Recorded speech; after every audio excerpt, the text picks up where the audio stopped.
Good morning guys. Yes guys, bonding again with friends. Oo guys, punta kami sa Vietnam restaurant guys. Oo, Vietnam naman. Dati Thai, so ngayon Vietnam tayo. So ayan na nga guys. First time ko nakapunta dito sa Vietnam dito guys. Oo, Vietnam restaurant. So ang ganda naman guys. And then ang daming masasarap na pagkain guys. Oo.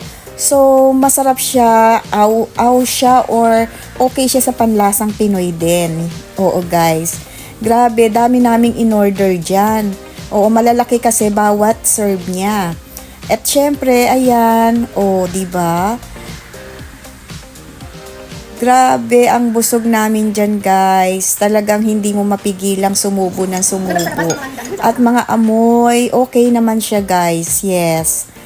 Super sarap, super happy ang tummy. So, tapos na kami niyan guys. Punta naman kami doon sa next place na pupuntahan namin. Oo guys, ang balak namin talaga dyan is mag-coffee.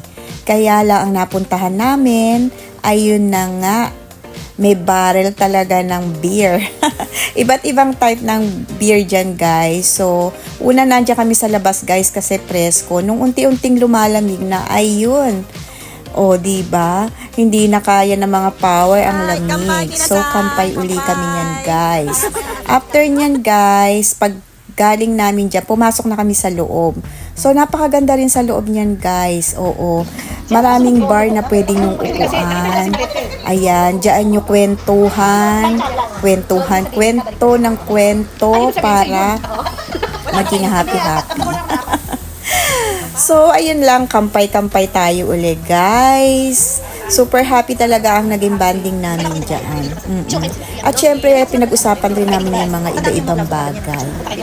So, ayan. Diba, nakailang kampay na tayo niyan.